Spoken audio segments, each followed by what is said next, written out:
Welcome to the Transatlantic Entrepreneur Podcast, the ultimate guide for European founders and businesses looking to grow their revenue with American clients, partners, and investors.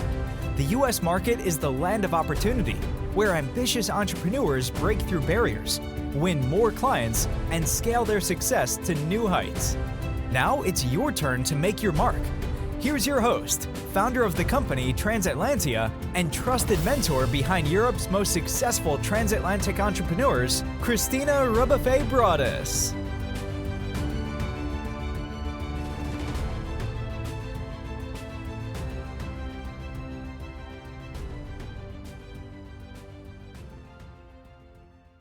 If you're a tech CEO, your first job is to sell. You have to be a salesman. If you don't position it yourself for the new market, Right. You're gonna fail. Okay, the first step is not raising more money. Right? Which I think a lot of people probably would have said, I need to get more money. I need to get more money, but you need to get more money from customer. Yeah. Your reputation is in the room before you are in the room. Hello, everybody, and welcome to this new episode of Reactor Podcast. My name is Jerome, and today this is a particularly interesting in conversation we're gonna have because I have my friend and also entrepreneur Christina, and we're gonna talk about tech, startups, globalization, going into the US. Welcome, Christina. Yeah, thanks, Jerome. Yeah, and I just want to say a big welcome also to all of the listeners from Transatlantia, where we're turning European entrepreneurs into U.S. market leaders. Very exciting episode to be here with my friend, former client, entrepreneur, guy that I just appreciate all around, Jerome. And we're going to talk a lot about how to turn European tech CEOs into global leaders, whether that's on the U.S. market or the American market, but what's your playbook for getting them to that position? Yeah. Very excited to be here. Yeah, this is particularly interesting because a lot of my listeners, a lot of my my guests, also European startups, and even outside Europe, they dream of making it into the US, and usually they fail and crash because they are not ready or not they're going it the right way. Yeah. So Christina has helped hundreds, thousands of entrepreneurs land $1 billion contract in the US. So I guess it's going to be a really interesting conversation today. I hope you get a lot of insights about going to the US very big. Yeah, right. Okay. Yeah. So like I said, very excited because one of the things that you really talk about in all of your messaging and everything that you do is if you're a tech CEO, your first job is to sell. You have to be a salesman. And I'm a total believer of that. And so I think that the things that we're going to get into today are going to be really interesting for all of these very smart, very high level tech CEOs, but who just need a little bit of help becoming salespeople. And that's what you're all about. And so, I'm really looking forward to this conversation. Cool. Let's go. Yeah. All right. Let's go. Yeah. So, so I would say maybe if we just talk about, I don't know, what's the biggest mistake that you see European tech CEOs make when they try to go global? They usually think that technology would sell itself, that customer will go through the door whenever their product is ready. Sure. And they will know that it's ready. They will directly ask for an invoice and buy it directly. And usually a lot of people say, when I talk to them and say they're waiting. They're waiting. Yeah, right, yeah. And really for these big corporates to know when they are doing no advertising whatsoever. Yeah. They're just selling technology and they're not focusing on value proposition. And even the ones that are going out and talking to customers, usually they try and push their product and technology and they don't listen. Right, yeah. And they don't get any feedback from the customers. Yeah, exactly. Because you can be selling the right product, even with the right value proposition. Yeah. But the problem is that you don't really get into the shoes of your customer. Exactly. And, I used to work in the company a few months back and I helped them. And they were trying to sell a very, very tiny thing in robotics. Yeah. And automotive, very, very specific. Yeah. And they had already customer tractions, Right. Europe. Okay, yeah. And they told me, yeah, no, but no one is coming yet. And they were doing some kind of marketing. The thing is, like, when we started working together, I said, okay, let's talk about this company. And there was not a tiny company. They were helping the French space agency. Okay, yeah, right. Wow. So which was a really legitimate. Yeah.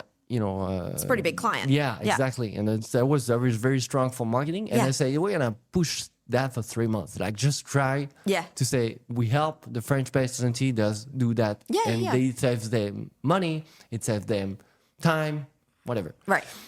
And you should have seen all the big corporate names in the aerospace industry coming up, like, we want to know what you did with the space industry, because we want the same. Right. We want doing the same. We want to do the same thing. Yeah. And they sign, and that was like inbound marketing. Sure. And that was not hard for them, because they just talk about what they do. Yeah. And that's usually simple. You talk about what you do every day. Yeah. And that should be your main focus. That would be the first mistake that they all do. Right. Okay. Yeah, exactly. So it's just like talking about what you do, how you help your clients, what you're going to be able to get for these other clients that you're trying, like, make it simple. Yeah. Make it simple, man. Exactly. And talk about people. People love talking about themselves. Yeah. So, if it's the same for you, and they are being sold something or pushed into buying something, they don't want to. Like, they want to feel like they need the stuff. And so if you're not putting that into perspective, into entering global market, even if you're a French company going to the Italian market, what's happening in Italy right now? Right. What's the big trend? What's the issue with most of the company? Exactly. You've got to, like, pull them into your product rather than pushing your product onto them. Exactly. It has to come from them. Exactly. That's And on the flip side, so when our European, European founders target the US, what's their first mistake? What do they do wrong? Yeah, I'd say there's maybe two big mistakes that I've seen a lot. And the very first one that I feel like almost everybody makes is just underestimating the differences between the European market and their European clients versus the American market and their American clients. And I'm not talking about, like, the regulations and all of that, because very often they're like, all right, we know that we don't know this. That's the difference, I would say. They know that they don't know the parts about the regulations, the legal aspects, et cetera. So they're really going to invest in making sure they get that right. So that's good. But then they underestimate the differences just in terms of how the market works, in buyer mindset, buyer psychology, the cultural differences. I mean, there's, two things I was talking to a guy that's most likely going to become a client, and they do tailored software. Okay. They tailor their software to their clients' needs. And we were talking about it, and I said, well, when you're going into the U.S. market, what are you going to have to do differently? What do you think you're going to have to do differently? And he said, well, yeah, I don't know. We might have to tweak some things, but I mean, 90%, it's probably going to be the same. I'm like, all right, no, we're going to talk about this. So that's the first thing, is just assuming it's going to be like 90% it's the same. We're going to put it in English. We might change a little bit, but otherwise it's going to work. Another example is a friend of mine from Grenoble who's just recently gone and started living in the U.S. And I was talking to him on LinkedIn, and I said, what are the differences that you've seen? And he's like, it's really, really different. And I'm like, yeah. It's like, yeah, it is. And he said, I didn't think it was going to be this extreme. So I still need to find out what exactly are the differences that he's seen. I really want to get into that and maybe bring him onto the podcast or something. But and I would say that he's somebody who prepared for this. I mean, he's been preparing for this move to the U.S. So he didn't just kind of go, thinking I'll see what's going to happen. So just don't underestimate those differences. That's going to be the key thing. The other mistake that I see a lot of entrepreneurs making is they're really, like, hardcore focusing on just lead generation and getting appointments. So for example, this could be like spending and losing a lot of money on, like, lead generation agencies. Or I'm not knocking lead generation agencies, but if you are not doing the work to adapt your messaging, to adapt how you're going about selling your product, talking to your clients, et cetera, and you're getting people who are going out and getting appointments for you, you're basically paying people to get appointments with you, and you're going to go into that appointment and you're going to mess it up because you haven't done all of that work to adapt to the American market. And I've talked to so many people who are like, yeah, we're paying lead agencies like $3,000 a month, $5,000 a month. And they've sent out 3,000 emails and we've got 3 appointments and none of them were qualified. And I'm like, yeah, but, so I would say that one, but also just like focusing on trying to get those appointments as your main goal. And I had a guy contact me through LinkedIn, and he said, hey, we're looking to go into the American market. Do you have any contacts in, I think it's like an insurance industry? And I said, yeah, I've got a pretty good network. I'm a member of a lot of different associations and networks, and I could probably find you some. But before, let me just have a look at what you're doing. And he's like, I'm just interested in getting appointments. I'm just interested in getting introductions. And I'm like, and I went and looked, at his LinkedIn and at their website. Their LinkedIn was not in English. Their website was in English, but it was full of jargon, and just not very salesy, let's say, in a positive way. And I was like, you're not ready for these introductions. And he's like, that's all I'm interested in. I'm not interested in anything else. I don't want a training program. I don't want an accelerator. I just want I'm like, I'm not introducing you. Yeah. So if you're focusing too much on that, the introductions and the appointments without doing the groundwork, you're setting yourself up for failure. And if you're not, it's some kind of like get rich quick exactly. scheme, like get in the US exactly quick. That's it. And I think that's what it is. It's like you're focusing on, it's almost like focusing on like the dopamine hits, like I'm getting the appointments, I'm moving forward. But if you're not doing the groundwork before, you're just like, it's like going into a battle unarmed. And why would you do that to yourself? Yeah. And also you mentioned that you are you cannot mess you are let's say you can mess those appointments and actually fail to enter the market where the leads would have been qualified if you did the job. If after the call the guy was looking at your website and it was with the right wording, with the video in English, but otherwise you just messing up a good opportunity. It could be a qualified lead as well. It could be, and you are not even tapping into the also the differences between states. Between like if you're going targeting US East Coast or California, it's different. Different ways of doing business. Yeah, and, totally. That's also a big challenge because you're not tapping into a small market. Right. It's going fast. Yeah.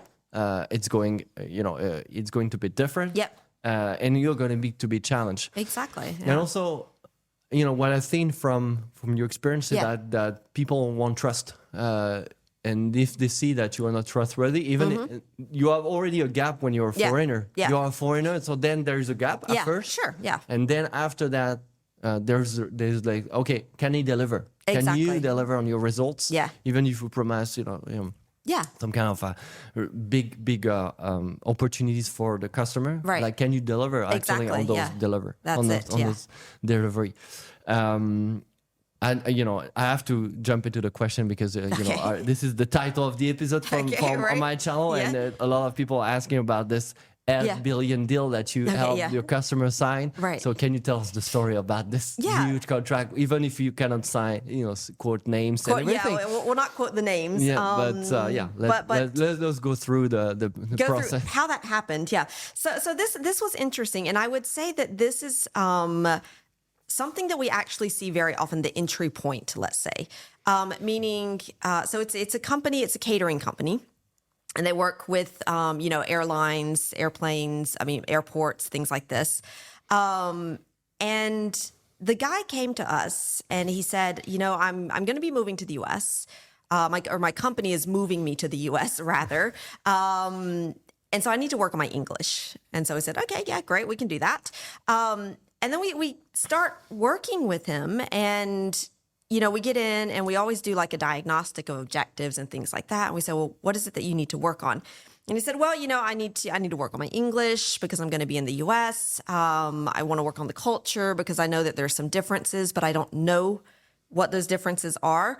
I'm going to need to be able to negotiate contracts, to manage an American team, like just all of this, I would say not easy stuff to do already when you're in your own culture and your own language. But here you're going into a foreign culture in a foreign language in Texas, of all places, which I would say actually Texas has a bad reputation, but it's actually a lot better than we imagine it to be. And so we said, all right, well, we're going to start working on everything. So we started off with just kind of like some overviews on what are the main things that you need to know about the different ways of doing business. And so this is things like, the approach to time already, like that's a big thing. Punctuality, meetings, structure, all of this stuff. So we start with some basics of American business culture. And then we really started from, I want to say like the beginning, meaning how do you introduce yourself? How do you talk about who you are and what you do when you're going into these meetings and you're going to introduce yourself to your American colleagues? And, you would think that's not something that you need to be working on when you're at this level. But like I said, you've got to go in with this kind of beginner's mindset and thinking, I've got to really level everything and then build back up. So we started working with all of the basics. We worked a lot on the aspect of socializing, small talk, building up rapport, because a lot of times we think that Americans, it's direct, it's to the point, it's all about business, and that's the only thing that matters. And while the business does go fast, building up that relationship is important. It's just that the way that it's done is very different from what we do here in Europe. In Europe, we're going to meet several times. We're going to maybe have like a meal together, and it's going to take a lot of time to build up that relationship before you can start talking business, let's say. In the US, you're going to still build up that relationship, but it's going to be faster. It's going to be shorter, but it's still building the relationship. If you try to go straight into the deal too early, it's just not going to work out. So we worked on that aspect as well, because very often it's something that is neglected in, business practices, let's say. And then we really got into the heart of, all right, you're going to be going into these meetings. How are you going to present, what you guys have to offer? How are you going to do your pitch? We looked at the documents. We looked at the slide deck. We rearranged everything just because the way that you persuade in Europe is going to be very different from how you persuade in the US. In the US, we're going to start talking about, what's in it for me? What's the value? What's the problem? What's the solution? Do a little bit of storytelling in there as well. Not so much focusing on like the specs or the techno, even though catering is not technical, but let's say the technical aspects of your product. And so we totally flipped that. We did a little bit of work, with the book Don't Never Split the Difference by Chris Voss. Really some like hardcore negotiation role play techniques, things like that. So that when he was going into these meetings with him and his team, they were prepared for this. And so it was really like working to get them ready for U.S. business culture in general, building up the relationships, building up those that rapport, the negotiation skills, working on all of the materials you're taking in there. And now he's like, negotiating big contracts with American airline companies. He's like, that's just part of my job now.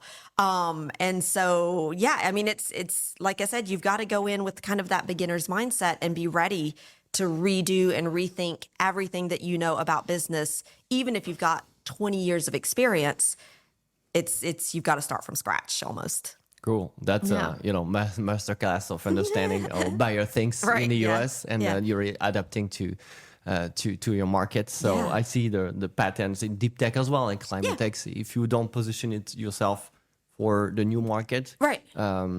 You're gonna fail. And this is, you need to be thinking about urgent, critical problems. To corporate buyer won't move otherwise. Yeah. Exactly. It's not going to work. And I think that's one of the key points. And this is one thing that I really like about your messaging and what you do is really like pushing founders here in Europe to think bigger. In the US, we have expressions, go big or go home, things like this. Why do you think that it's so hard for European entrepreneurs to maybe have these huge ambitions, these big dreams? One word. Okay. Fear. Okay, I say, right, yeah. Yeah, there's the fear of that ambition. Right, yeah. And it's a general mindset that we don't want to disturb. We don't want to, annoy people. Yeah, sure. Yeah. And usually it's what you see in marketing. A lot of people are telling me when I do marketing / outbound, so getting to calling customers, Right, yeah. Or mailing customers. A lot of people are gonna answer me, and even friends. Yeah. Sometimes friends I think I can help. A lot of people are gonna say you annoy me, and that's fine. That's not personal. There was not the right time, the right moment. Yeah. And you need to get a lot of rejections Yeah. before you get some customers.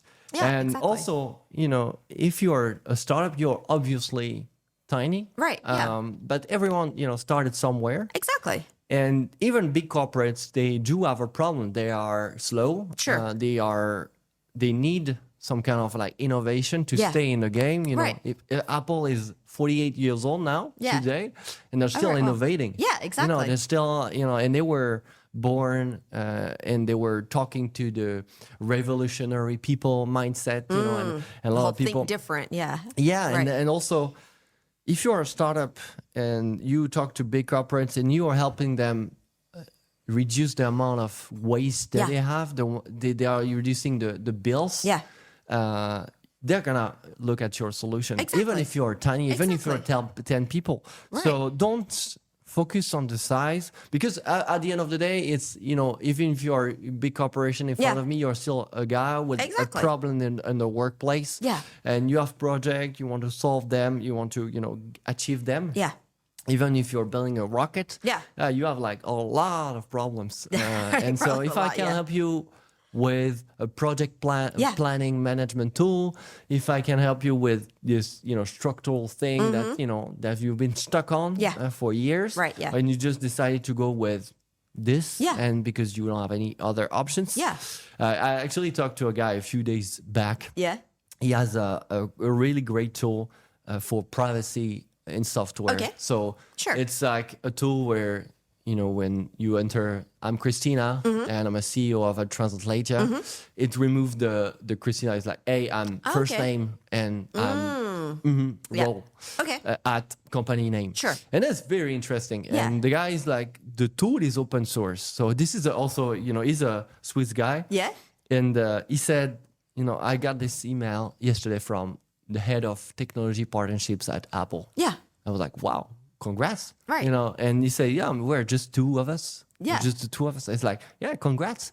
And the guy said, yeah, but they're paying 10,000 a month for Mm-hmm. the tool. And he said, yeah, but it's getting a lot more expensive for us because this company wants this and Yeah. this other company wants this. He said, yeah, but Right. your tool is necessary. Like, can Yeah. they do otherwise? Right. Is there another option for them? And he said, no, there's no option out there. And even the fact that it's open source, 90% of the code, they can just take it Sure. and internalize it. Yeah. But then they ask for us to jump in Yeah. and say, yeah, okay, you charge. Yeah. You go, you take the 10,000. Right. But then you say, okay, for customization, it's 10 times more. Yeah. Right. But they don't have another option. Even they are just the two of them. yeah. And he said, yeah, but if I don't, if I'm not able to add that load to my team, like 2-person team, 2-people team. Right, yeah. He said, that's a rich guy problem. Right, yeah, sure, you, right. you can always hire people. You can always find people. Yeah, Yeah. that's right. always that. There's no fear to have. It's like, don't be afraid of massive ambition. Like you're already Exactly. talking to Apple, which is like maybe the second most Most valuable. people's dream, I would say. Yeah, you know, exactly. Right, You want exactly. Apple or Nvidia to contact you and say, Exactly. I want it. Yeah. And so this is what I don't see, with Yeah. US companies. Even European founders Right. going into the US. Right. They usually like 10 times or 100 times their ambitions when they go there. Yeah. And that's good.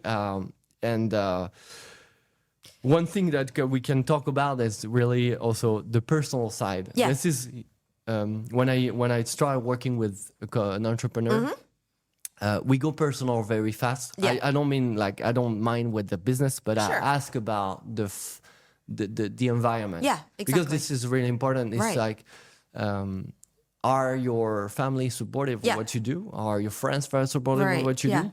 And I also try to think like him Yeah. and try to say, okay, are you trying to live the same exact life as before when you were an engineer, a researcher, a project manager, Right. and trying to keep everything the same way, but being entrepreneur. Yes. And that's not working. And it's not going to work. It's Yeah. not going to work because you're doing the same thing, expecting different results. Right. So that's where there is a problem because you cannot stay the same. Your life would change. Right, yeah. I have this entrepreneur.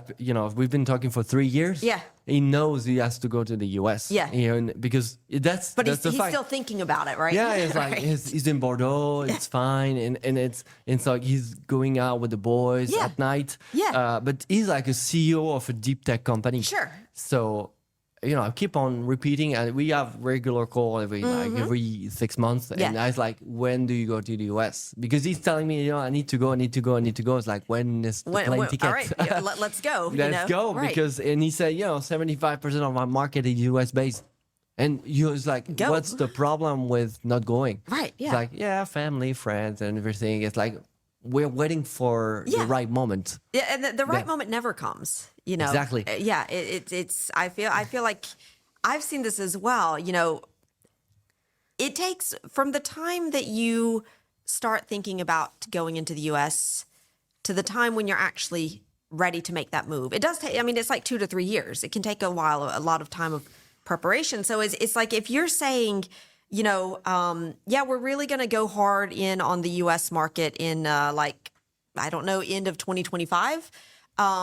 And then you're going to wait until October to really start working. Like, that's not going to work. Like, you should have been starting in 2023 to really work on, building up your assets of, your digital presence, getting out there in the media in English, talking about what you're doing, Going talking to about your fairs, vision, going- going to fairs, events in the US, getting those contacts.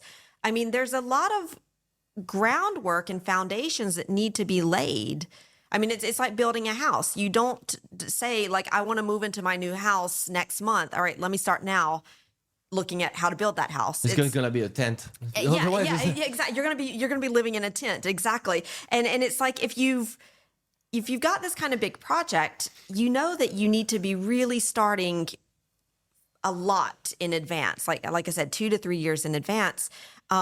Because otherwise what's going to happen is you're going to be scrambling and you're going to be trying to do things at the last minute.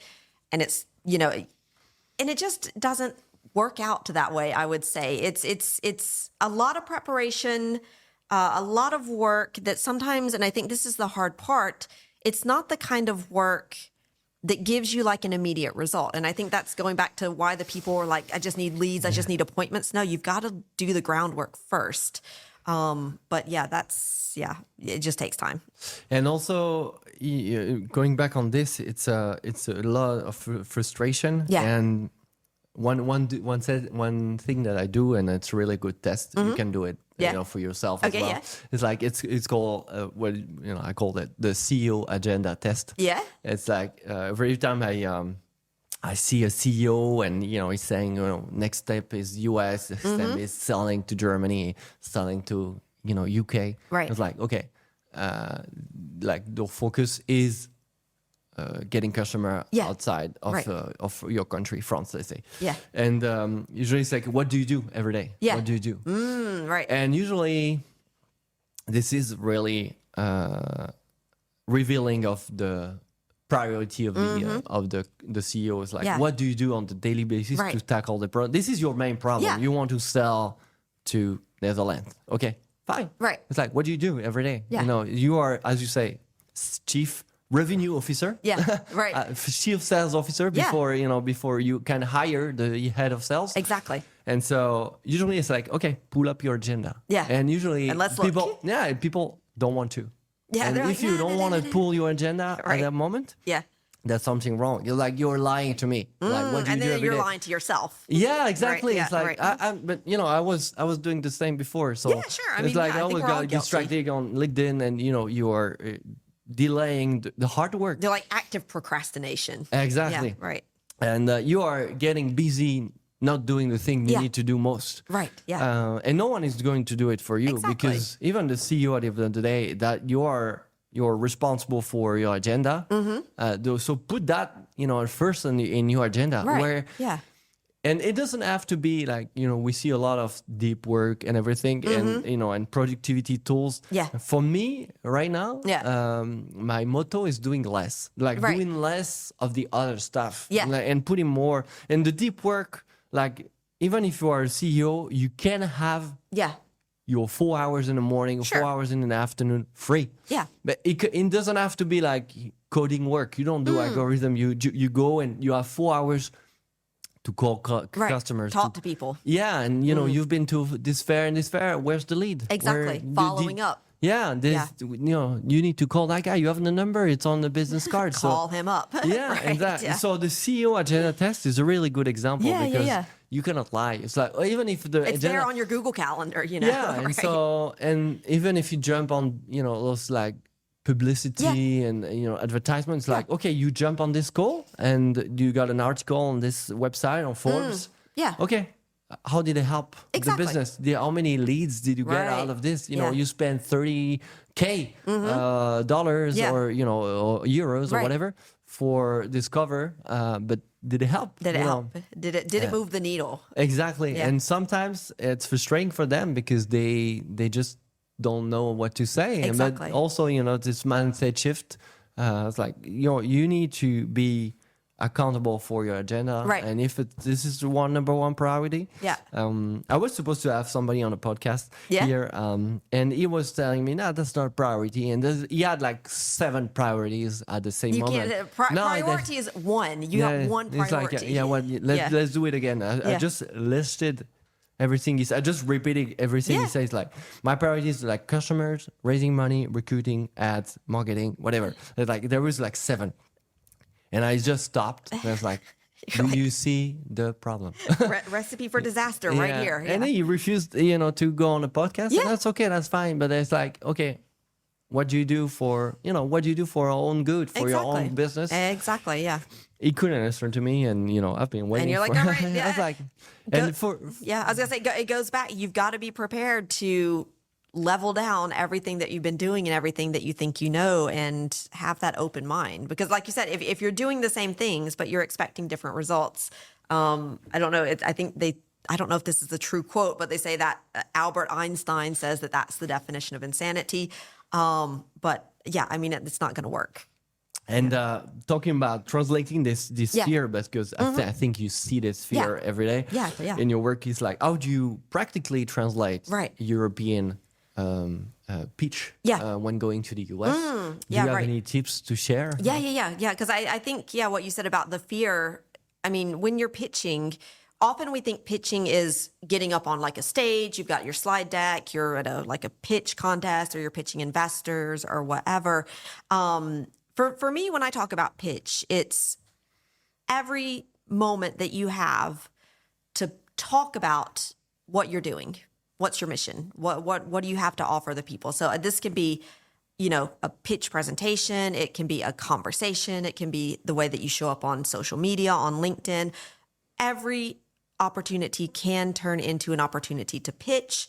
And I don't mean pitch as in like forcing a sales speech down someone's throat. I mean just getting people on board.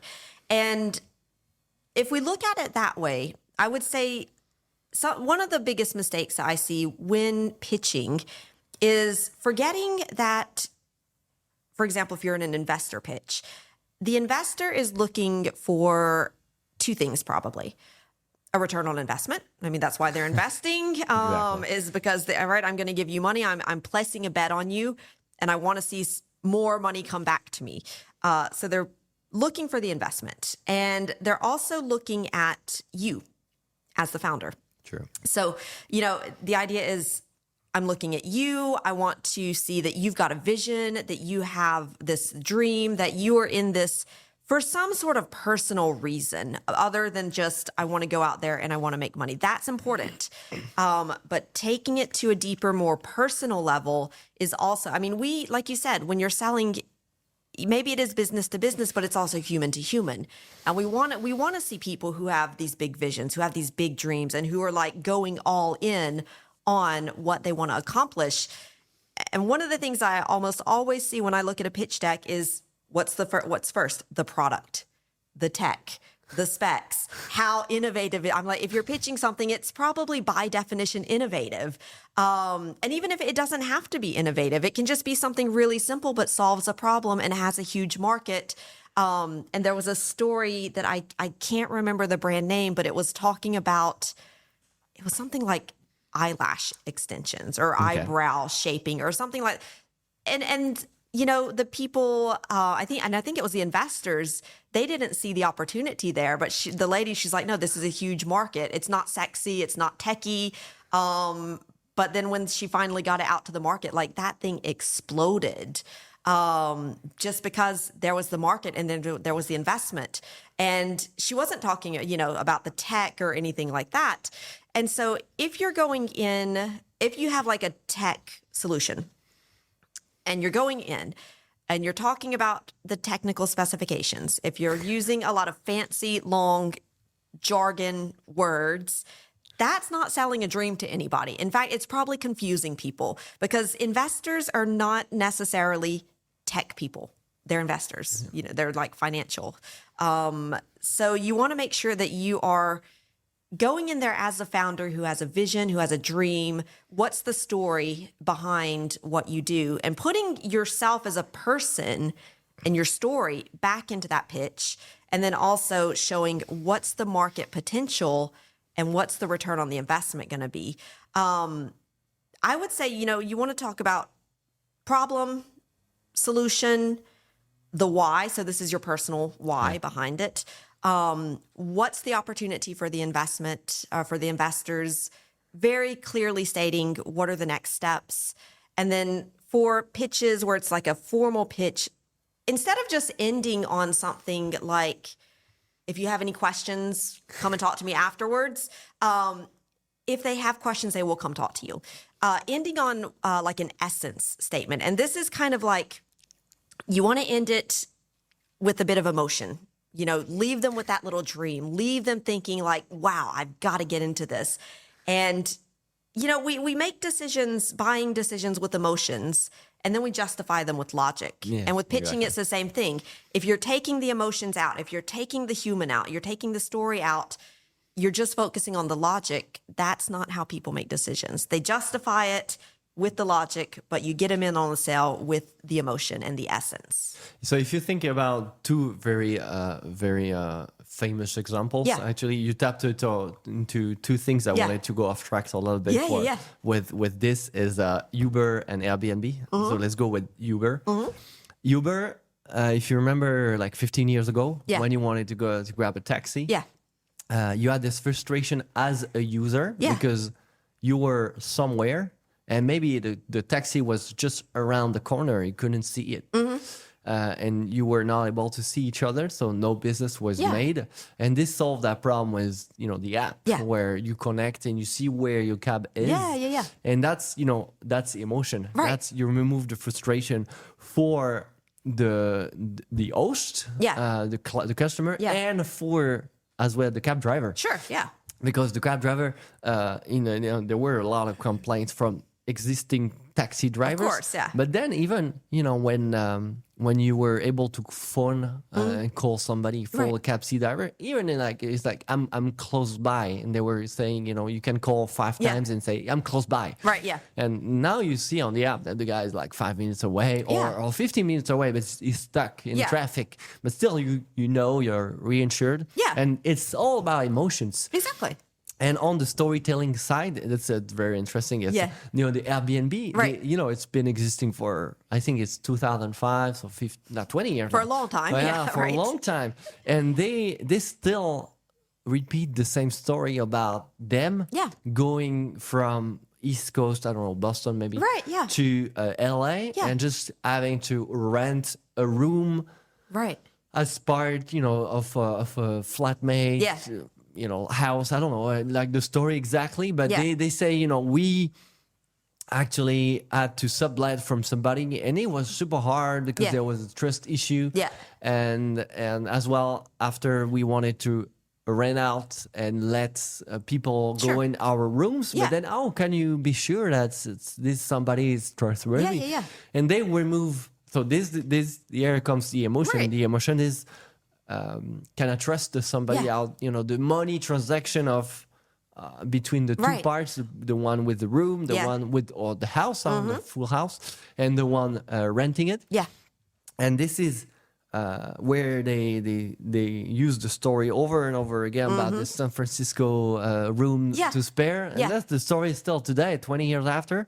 And they still use the emotion of, okay, it's safe for hosts, it's safe for guests. There you go. Okay, that's the emotion, And usually when you think about it, like the tech is amazing and it's smooth, and you know the back end is you know, the front end is very nice. Right, the design is very nice. That there are three co-founders. I think two of them are designers. So that's why it's super, you know, neat and fine. Yeah. But then after they really focus on making it a payment platform, you know, basically, because you when you rent something on Airbnb, you just pay. Yeah. And then you get the money for the host, get the money after you're gone. Sure. So, or after you started the stay. Yeah. And the tech was good, but that's not, they didn't sell tech. Exactly. Yeah. I feel like if Uber, if their message had been something like, we use the most advanced GPS geolocalization so that you can see your cab driver in real time. Cool. I'm like, I don't care how you do it. I just want to know that I don't have to stand there on a street corner when it's raining wondering if my driver is going to get here in 5 minutes or 15 minutes, you know? So yeah, I almost want to say that, like, whatever your tech is just the means of making something happen. And what we want to hear about is what happens. And how does that impact me? And how is that going to help me and make my life better or easier or richer or whatever? But there's, you know, there's actually like three things that you can improve. You know, if you come back to the roots of, you know, reasons people buy, it's health, it's fame, or it's money. Right, exactly. And that's, you know, that's either helping one of the three things. They're sub-labeled, you know, like health, like financial health. Right, yeah. There's like body health, you know. Relationships and things like that. And love and everything. And there's money and there's the fame part. It all comes down to the thing. Even if you're helping somebody in a corporate environment, they want a raise. Yeah. Because they found you as a startup, and they're gonna be like, the boss is gonna be like, okay, that's exciting, you solved that problem we've been having for decades. Right. Or they want, you know, a bonus. They just want a bonus, or they just want to be healthier, you know, and have a less stress with this problem that been dragging around. So that's, you know, if you come back to it, that you buy with emotion and try to justify with logic. Exactly, that's it. Yeah. Now, switching over a little bit, let's imagine that, you know, I'm a deep tech startup. I'm getting some traction in Europe, but quickly I see that I want to go bigger. I want to go globally. What would be the first step to actually scaling globally and getting to that bigger level?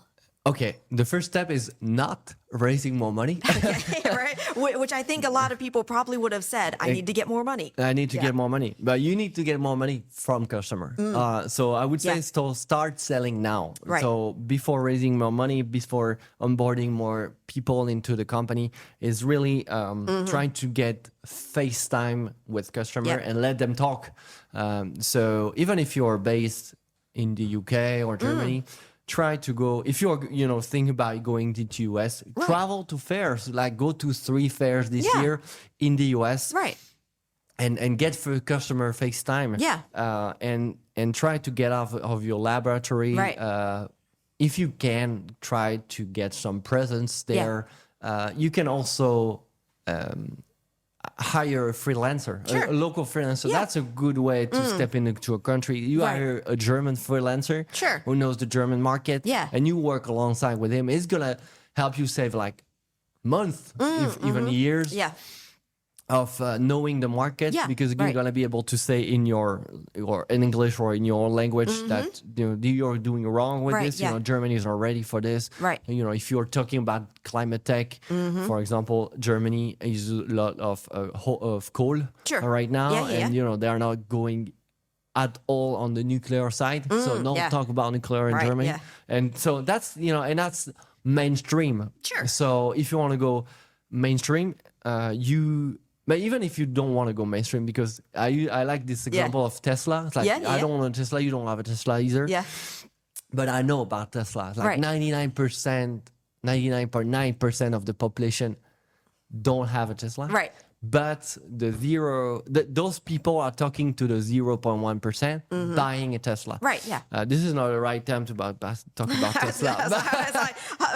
Forgetting about politics and all of that. Let's go back to pre-election days. Yeah, right? exactly. Yeah. So but the electric car and those company and those cars are amazing. Sure. Engineering feats. Yeah. No, totally. They are the best electric cars, in 2025 by far. And so if you remove the politics side of things, a lot of people know about Tesla and they are fancy. Even if they are becoming affordable, still. A lot of people are not able to buy it. Sure, yeah.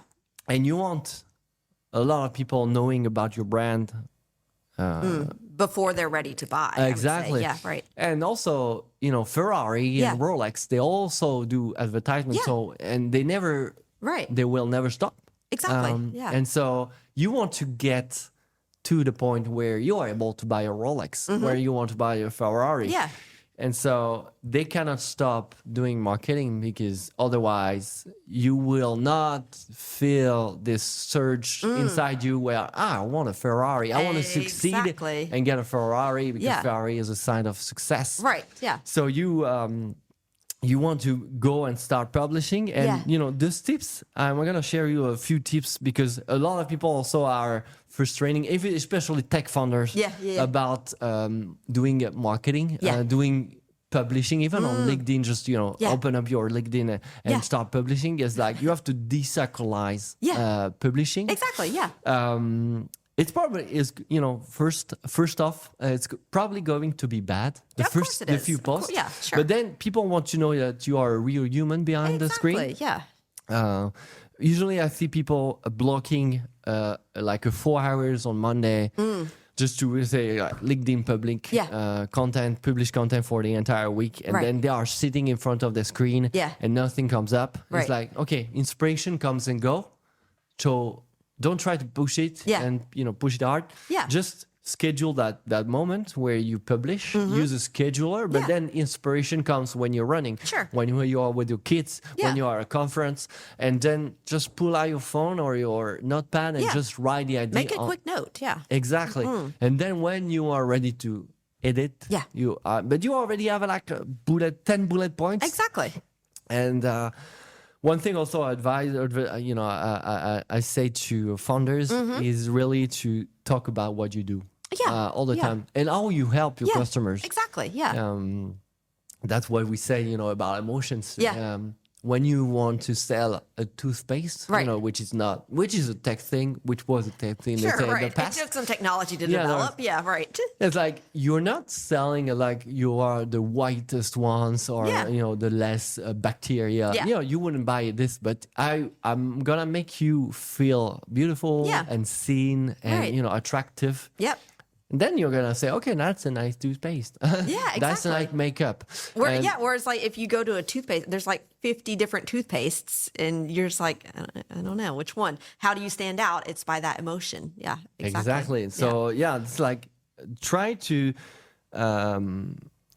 show the value, the outcome that people have with using your product. And that's gonna be long, but people want what other people have. Exactly. And so if you are saying, okay, I'm helping this company strive, and a lot of people answer to me when I say this is like, hey, I'm gonna spend time talking about my customer, where I should be talking about my company. It's like, okay, yes, but you want to spend marketing money /time, because time is money, right? talking about how you help customers. Exactly. Right. Because then your customer is gonna be happy. Exactly. It's gonna say, okay, I'm working with Christina, and we landed a $1 billion contract in the US. Yeah. And so if you want to go to the US, go with Christina. Sure. That's if you want to go with these two space, go with these two space because it's helping me being more attractive. I took my wife, and now I got married, and I'm happy. That's all good. But then the and that's why those companies like Trustpilot are so valuable because you have other people buying from this provider, and we all look up. It's a social proof, and we all look up on Google Maps for companies and restaurants, and it's like it's the same for you. Exactly. Yeah. Your reputation is in the room before you are in the room. Exactly. I mean, it's kind of like there's an expression like you are who Google says you are, basically, don't choke on your water there. But, I think that's why it's really important. You talked about getting out there and getting on LinkedIn, and it's going to be crap when you get started. I mean, I have a YouTube channel with almost 500,000 subscribers on it. Been producing pretty much a video every week for the past 10 years. You go back and you watch the first videos, which are still on there. They are crap. I mean, I'm in my office. I'm filming with the computer. I have no sound. My light is like 2 IKEA lamps. I mean, they're just awful. But you got to get out there and you got to get started because that's how you get the momentum going. And the best way to improve is to get out there and do it and then look at what happens and look at the results. And I mean, if you're doing videos, for example, to promote your product or your company, it's hard to look at yourself and to watch yourself and to hear yourself speaking, perhaps with an accent and all of that. But that's the work that you have to do because that's the fastest way to improve, in fact. And I would say that also it's like if you're going out into the American market, again, you're going into a market where the culture is different, the buyer psychology is different, the pains are different.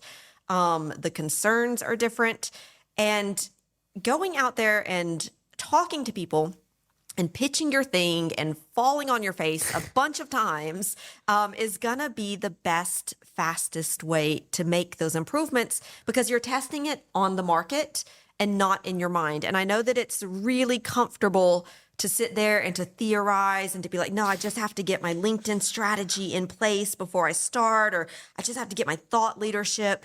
I'm like, you got to get out there. And that's going to come by doing, in fact. I feel like that's, you just got to get out there, put yourself out there, put your ego aside,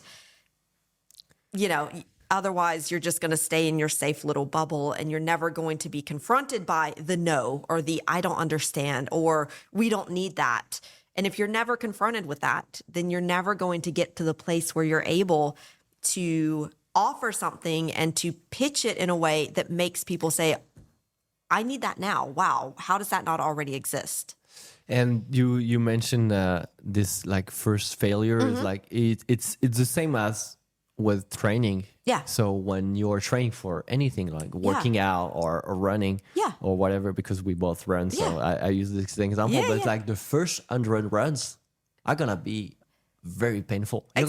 You're probably gonna go out first 10 times, and the first few days after the run are gonna be awful. Exactly. But then when you get started with this after hundreds, come back to me and try to tell me what happens. So, exactly. Yeah. So the hundreds of sales calls that you're gonna make, the first fairs, are gonna be terrible. But then you cannot skip them and go quick step to success. Yeah. It's not possible. So you gotta squeeze and do those first reps. And even if you are just getting started, a lot of I listened to this great advice from Pierre Gobil.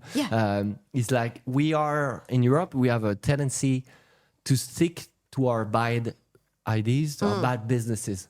Right. So YC, Y Combinator, which is an accelerator in the US. Right. Yeah. It's a 3-month program, and usually you are entering with an idea and you know and leaving with a much different idea, a much different business, because you are actually doing the work of testing out your ideas a number of times in a day. Exactly. It's like usually from one week to another, you it's a completely different business. Exactly. Yeah.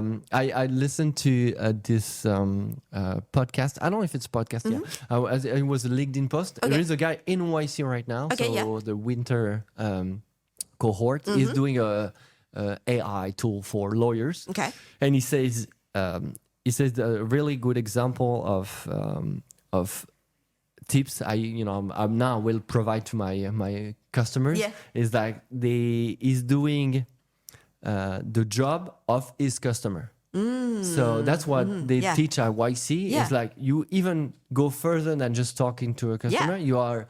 They went to law firms and spend a day with an associate at a law firm in the US and say, okay, we got that wrong because we thought this was the typical day of a lawyer. This is not. And and they spend like 3 hours on this. Can we jump into this problem and help them, find, I don't know, I'm gonna say bad thing, regulations. Right, sure. And this is maybe a little bit off from your first idea, but then you gotta pivot because this is where the pain is. And that's a really good test that you can do is like go to the factory floor. Right. If you're a deep tech company, go to if you're helping with waste, go to an existing waste treatment plant, water treatment plant, and go try to help them in their daily basis, daily actions. Because otherwise it's just you're imagining. You're theorizing, But then pivot. Then and you've got to be willing to pivot. And bury the idea. Don't fall in love with your idea all the time and say, okay, this is the game, the golden idea. No, this is not a golden ticket idea. Your first idea will not be your golden idea. And probably 10,000 people in the world already thought about this. But why? Nobody's already implemented it. That's a good question to ask. Why is there not somebody in Asia or in the US already, or in Brazil already doing the same thing as me? Maybe it doesn't work. Exactly. You go out there. And I definitely feel like that. I really like that. Go and spend a day with your clients, like just side by side, observing and seeing what are their real problems. I mean, that's something I should probably do actually. You too. What's for you step one when I'm stepping in that shoes of the deep tech startup entrepreneur. Let's go for a German one, and I want to go into US. What's step one for you? I'm going to say step one is you've got to focus on getting clarity. You've got to nail your niche, I would say. Meaning, who is your clients? What are their problems? What are you going to focus on? And just getting that right, because that is going to be the foundation of everything else that you're going to do. And if and I don't want to say you've got to get it perfect before you get out there. You want to just get some clarity. And I shared a LinkedIn post on this the other day on here's a series of 12 prompts to get clarity on who is your target and how can you, what are their problems, et cetera. Not to say that's it, it's one and done, but to say get some of that clarity and then go out and talk to these people. And you might find that, yes, you got it right, but you might find that you're a little off and you need to course correct. And I feel like without doing that work, you can be working on your pitch. You can be working on your personal branding. You can be working on how you go out and who you're looking to network with.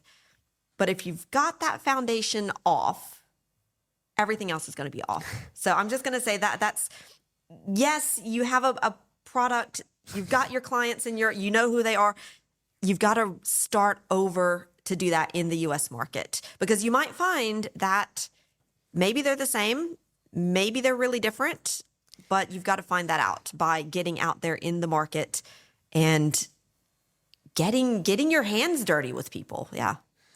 On a totally different note, when I was a student at Georgia Tech, I toured a Chick-fil-A factory. Okay. That was a recruiting day. But, Did you eat Chick-fil-A after that? Because of course it was it was a Chick-fil-A recruiting day. Yeah. So we got on a tour. It was near Atlanta. Okay, yeah. And that was funny because they explained how they were doing the international expansions. So they are not still yet in France. They were doing the English-speaking country first. Yeah, England and things like that. Yeah. And when they do that, they actually do a fake restaurant with no branding and no, let's say, no emphasis on anything. Like there's no highlight on this product or this product. They just want to try what people are actually eating. Choose, yeah. And so the main product in the US was the sundae. So like the ice cream and the burger. Yeah. And they did the same menu than in the UK. Sure. And the UK was the tea as well, and the tea and the nuggets. Okay. And right. Yeah. I don't even know. I used to go on Chick-fil-A in the US. Yeah. And so I don't even know where is the nuggets info on the card. I think it's in the back. I never look at the back because in the US the front page of the menu is burgers. Burgers and ice cream, and that's it. And on the back there's like the other secondary products. There's probably salads on the back as well, but nobody looks at it, so they know they have to. So they open in the UK. They finally opened, and they put like the nuggets on top. The salty, it's not sweet. It's not a sweet. It's sour tea. In front of and bubble tea as well. That's a very interesting. And that's that's the same company, same product, exactly. But like just adapting. Just adapting the amount of focus of value on this side, because also what's interesting for deep tech company is like usually the product is helping with different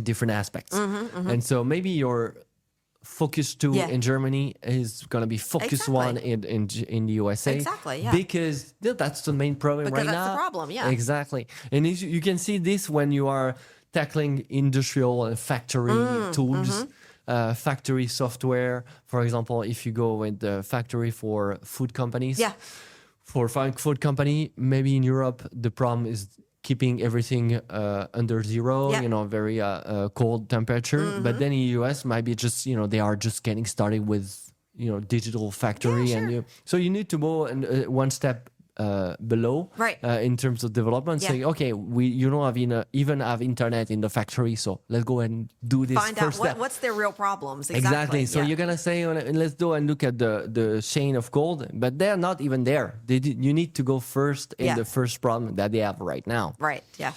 And so let's go into one of the topic I love most is personal branding, corporate branding, and product naming. And so you are an expert in that. So when European customer and European entrepreneurs go into US, how crucial is personal branding for their business? So personal branding, that's the thing that's going to make you stand out, and that's also the thing that is going to get people on board with you, make them know, like, and trust you. Personal branding, I would say we do it a little differently. From what I see here in your personal branding, it's not like sharing your personal stories about like how your dad's ill.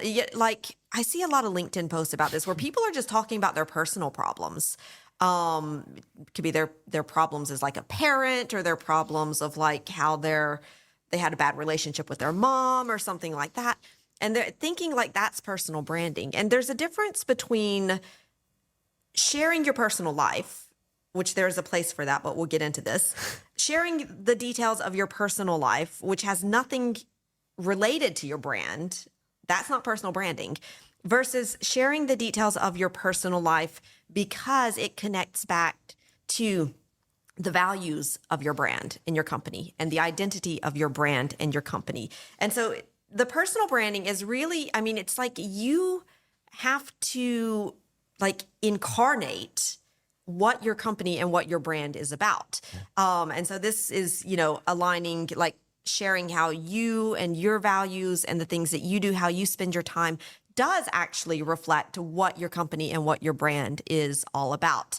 I mean, one of the things, for example, if I just take my own company, you know, in part of what we talk about, it's always this idea of you've got to stop overthinking. You've got to stop doing the active procrastination. You have got to get out there and put yourself out there before you feel ready, because that's something that I've struggled with as an entrepreneur. I've been doing this for 10 years, and I would say I think I'm really bad at no, I just need to overthink and I need to plan, et cetera. So this is kind of at the same time a message to myself, but also a message to the people that are looking to go into the American market, because like you said, very often I have to think about it. I have to try this. I have to do some more research, et cetera. And so that's one way that my brand and the message that we're putting out there is also a part of me and my experience. And that's, for me, it's, that's one part of the personal branding. And it also makes you more relatable. I mean, like you said, it's when you're doing sales, even if you're doing B2B, you're still doing human to human. And we want to see people that we can relate to, that we can identify with, that have a message and a mission that we want to get on board with. And so it's how do you in your daily life really incarnate the message and the mission of your company? And I mean, this can be things it's very strategic, I would say. And I think people don't realize how strategic you want to be about this. And I mean, I'm talking coming up with a lexical guide for your business, meaning what are the words, what are the key phrases that I'm going to keep throwing out there so that it gets into people's mind and it sticks. It can be about, your look. I'm two guys, I can't remember their names, but I remember their branding. This one guy, he is always in red, head to toe, red. And I think his Instagram is the red guy. So you identify him. Another guy, he's always in, and I don't like his personal branding, but that's okay. He's not there to please me. He's always in a tank top, a black tank top, and he's very muscly. And Alex Hormozy is kind of the same way, but that's not the guy I'm thinking of. But you can see the look. Alex Hormozy, he's got the thing on his nose. He's got a cap on. He's got a tank top on. That is part of your personal branding as well. And that works for him because of his personal story, his business experience, the topics that he talks about. And so all of this comes together as your personal brand. And like I said, it does take a lot of work. In fact, you look at people on LinkedIn, you're like, it looks easy. I can only imagine the amount of work and strategizing and testing out things that had to go into getting that right. And I think very often that is something that is neglected, especially by tech founders, because they're like, I don't need to do all that salesy marketing BS stuff. And I'm like, it's not. That's the thing that makes you remember these people. So yeah, it's not just telling stories about how you struggle with whatever, and it has nothing to do with your brand and your business. That's just personal life. You want to find out, how do I bring in my personality into my brand and make it all aligned? And that's going to be your personal branding. Yeah, you tapped onto something that I've been doing for the past 2 years, because I did your course 2 years ago, and you've seen it change. My branding has evolved way more times in the last 2 years than before, because I refined it. I look at what works, what don't. Yeah. And you tapped into something very very valuable about we are. When you go with tech founders or deep tech or climate tech, they usually got the innovation part right. But then there's the trustworthiness. Exactly. Because let's say you are a step already behind compared to American suppliers or American startups, because you are not an American. Right. So you need to nail that part where you say, okay, I'm going to go with the French company, or I'm going to go with that Italian company or Indian company, whatever, because you need to, they need to relate to you. And if you've been talking like a French with a baguette and a beret for a year, maybe they don't relate to that. Right, Or unless they are attracted to the, French ecosystem. But that's betting on, that's betting big. So you don't want to bet like this. You want to be seen in the US, you want to be seen online as yeah. well. Because we don't, even when somebody appears on my feed somewhere, on LinkedIn, on Instagram, usually I don't buy it directly. And I just, okay, if it's interesting, I follow. Sure. But then again, sometimes I need more. I need to see him like a lot of times. And this has been a study from Daniel Priestley. Right, yeah. That you need to nail the 4-7-11. 7-11-4, right? The 7-11-4, which is they need to spend 7 hours with you. Now, not physically, but they need to spend 7 hours consuming your content or interacting with you virtually, watching your YouTube videos, reading your posts, whatever. 11 times? 11 times. So, yeah, they need 11 touch points and over 4 different places. And the idea is a little bit, it might be Instagram, LinkedIn, YouTube, and your blog, for example, or at an event. It doesn't all have to be virtual. But he explains it. They explain it. It's a little like if you've got a coworker that you only see at work in a professional context versus the coworker you're working with them in the meetings, you have a coffee break with them, you go and you have a beer with them on Friday evening. Maybe you run into them because your kids both play on the same soccer team or whatever. You see them at the soccer field. You're going to have a much closer relationship, and you're going to kind of know and trust and like that person better than the guy that you just kind of cross in the office in the morning and you have meetings with, and you don't really know anything else about him. Yeah. You don't want to feel like a stranger. Exactly. That's it. Yeah. And that's why that's why the local freelancer can be a first good step for you, because when somebody approach you and I say, okay, I'm Jerome and I'm gonna sell to you to a French company. Right. And, we already have a point in common. We are French. Exactly. We are both French. That's why there's a group of expatriates. Exactly. Yeah. In some countries, because you already have a point in common. And common interest, common background. That's something that you build trust upon. Yeah. And this is a particular day because I think yesterday was the end of the application for Y Combinator, which is this famous. And a lot about a lot of my LinkedIn posts were about this. And this is funny because entrepreneurs don't realize they don't have to go to YC because everything from YC is available online. And when you think about it, it's really counterproductive. It's a lot of people are telling me I cannot talk about what I do because I'll be revealing my secret sauce. But that's wrong. Because otherwise, YC without this, YC wouldn't be recognized as the best accelerator in the world. Because, for example, I can give you 10 videos of YC where you can go from exploring your ideas to finding the right co-founders to should I bootstrap, should I raise money?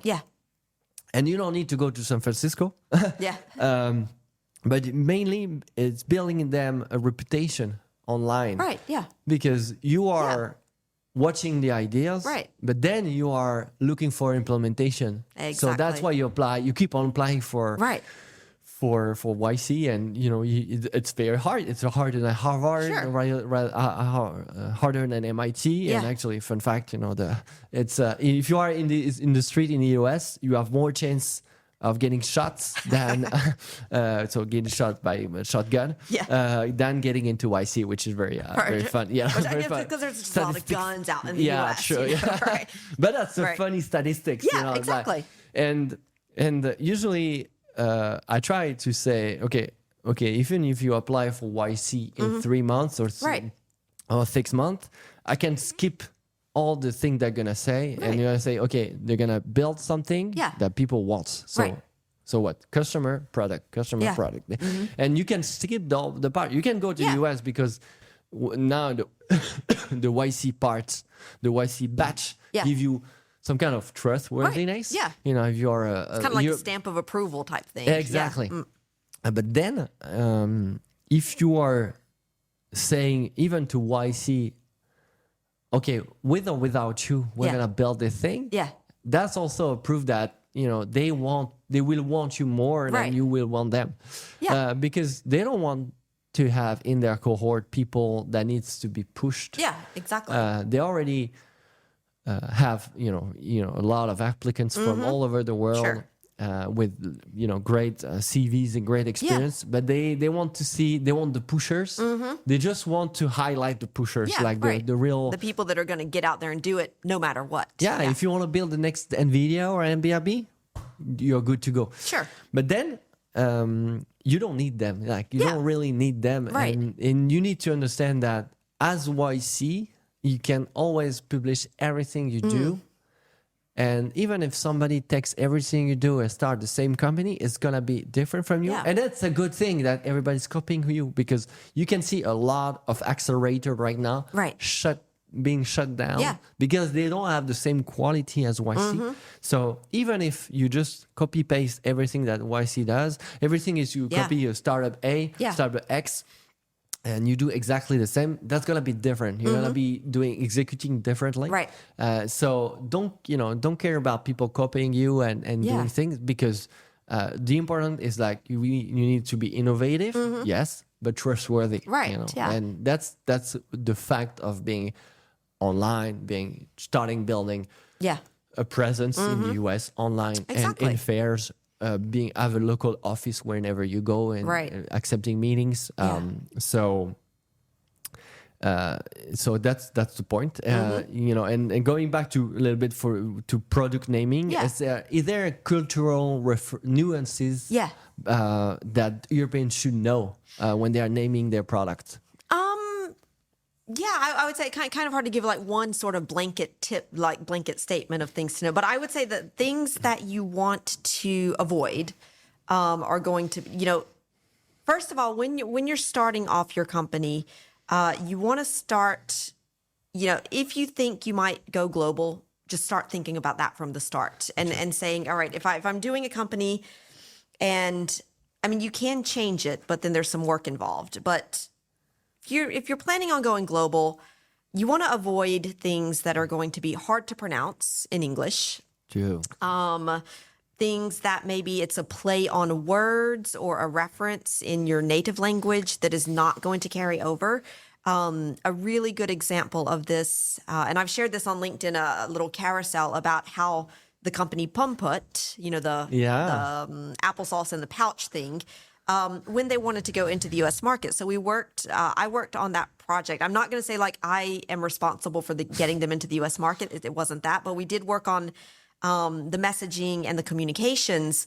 And Pumput in French, I mean, that evokes something. Pomme, the apples, put, your friends. And it's, for me, kind of a product that even though all people love it in France, it's kind of like, you imagine school children in the playground with their friends, their buddies, et cetera. And so that's very evocative. In the U.S. market, it doesn't mean anything. And it's hard to pronounce. And it's just it doesn't work. So when they went into the U.S. market, they totally rebranded. And when I say rebranded, everything. They changed that. It's Go-Go Squeeze in the U.S.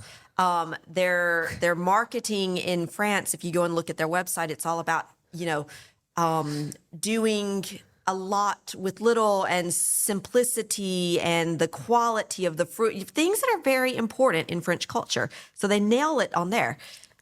Going into the U.S. market, they became applesauce with electrolytes to fuel your day because you're unique and you never want to stop and blah, blah. And I mean, that wouldn't work in France for this product, let's say. Oh, yeah. Whereas in the U.S., we know that, for example, when you're a kid, and I have lived this personally, you start school at 7:30, you finish school at 2:30, then you've got all of your extracurricular activities, you're doing band practice for 3 hours a day, and then you're doing soccer practice until 9 o'clock at night. And you are on the go all the time. And so, if that's their target, maybe, let's say school kids and teenagers in the U.S., they have understood that you're constantly on the go. You need to be fueled. You need to have all of that energy. And so, from their name, Go-Go Squeeze, which already sounds a bit, dynamic, let's say, to their positioning and their messaging and their marketing, all of that had to change. And now they succeeded in doing something which is very hard, meaning they went into a market where their concept didn't exist. Like they created that market in the US, and now they're they own that market. So if you can get this right, there are huge rewards. So I would say, naming, make sure it works in the US. Another good example, Walaxy. I don't know if they're in the US or not, but that name would very easily go over because it's easy to pronounce. Galaxy, you think of big, infinite, which is maybe kind of what you want when you're prospecting. Datadome, which is a client of ours, that name, clear, easy to pronounce. There's a little bit of alliteration with the data dome, and you can imagine a dome protecting your data, which is they're in cybersecurity. Make sure that your name doesn't translate or doesn't evoke something vulgar, I would say. And I'm thinking of a company which I will not name because I don't want to name and shame. But I think they do, and I might be getting this wrong, small portions of Southern California street food, I think. Okay. If you took them and their name and you brought it into France and someone Googled their name, let's just say that you would find some very vulgar results. So they would have to change because they're coming into a different market. Yeah. Yeah, true. Yeah. 100%. Yeah. But what about, that thinking about the name, that is one form of anticipation. But what about from an economic standpoint? What do you think are some of the key differences that European entrepreneurs should anticipate when they're scaling into the US? They should anticipate that there are much bigger money pockets there. Yeah, sure. It's things go fast and they go really big. Yeah. So when you're talking about raising funds, right, a lot of people don't expect that kind of like seed level that the one you do in the US. Yeah. And that's been proven because there is a study where they took similar company launching in Europe and launching in the US by European entrepreneur. So that's very similar. Yeah, right, yeah. And they are like 100 times more valuable and profitable at the end of the day. Okay. So that's really like a really huge market going big. Yeah. And not building like fake market, fake customer. They're really like building things that are very huge and have a global impact. Right, yeah. And 100% of global leaders right now, European, even like European or not, there's been a study where in any fields, tech or not tech, 100% of the leaders in the industry either targeted the US first or second after the local market. Okay, right, yeah. So there is really, even if you're like building a quantum mechanics stuff or building a nuclear energy reactor, US should be like first or second. Right. Okay, So that's really like a go no go because you might want to be a European leader. Sure, That's fine. Yeah. But if you want to be a global leader like Airbnb, Nvidia, Apple, you want to focus really on addressing the US market second or first if you are already in the US. Yeah. That's the difference. And the difference is also that it's okay to fail. Like even I've seen company like Lago, which is an open source Stripe, where they say, okay, we did YC with an idea. It was bad. We raised money on it, and then we raised money again on a different idea. But then we have some customer validation. Right, But then the VC trusted us because we were a good team. We were going to go there anyway, and they didn't want to be out of the game. They didn't want to miss that opportunity. Exactly. Yeah, right, and so the 100% return, that they want was way off, like way more. Right. So that's the things that I would say that the market is really, in terms of financial capacity, really huge. Yeah. Oh yeah, totally. And I think it was what was it in 2003? It was like in Europe it was like 53 billion that were raised versus 138 billion in the US. I mean, the scale is just once you're, I would say, past Series A, you're probably going to need to be going into the US just because the scale of things are a lot bigger. Yeah. For better or for worse. Yeah, I think we're pretty done with this interview. I think, yeah. I think we covered a lot of ground. Yeah. I mean, it's just like from personal branding to corporate branding to getting out there, putting yourself out there, the opportunities, and it's and also getting more time with customer, whether it's in India, France, and in Germany, in the US. Test it in the market, not in your mind. Yeah, exactly. That's it. And so, if people wanted to follow you, where can they find you? So, on LinkedIn, they look up Christina Rebuffet-Broadus. I don't think there's two of us. Or they can go to transatlantia.com and they can find out about our Transatlantic Entrepreneur Accelerator. I've also got a free video there that they can go and watch on the 5 steps that you must get in place in order to start building up your presence in the U.S. market and succeeding with American clients. So they can go and find me over there. And what about you? Where can they find you in Reactor Media? Yeah, so they can find me on LinkedIn, obviously, publishing every day. Also on YouTube and podcast. Yep. On the YouTube, you're going to find a lot of more in-depth interviews with tech founders and deep tech founders. A lot more are coming. Yeah. I already also interview some VCs because they are interesting fellows to interview, and they have got a big overview of the industry. And if you want, I have a newsletter where I go, deep dive into some kind of industries. You can always follow me, and I'm always looking forward to find new guests for my podcast. So if you want to sit down in Christina's chair, take my spot. Yeah, Right. exactly. And I'm looking forward to showing the entrepreneur journey and find out more about the company, how they are expanding, Right. how they tackle and they translated innovation into real businesses. Yeah. So that's it. You can find me everywhere. I'm starting on Instagram.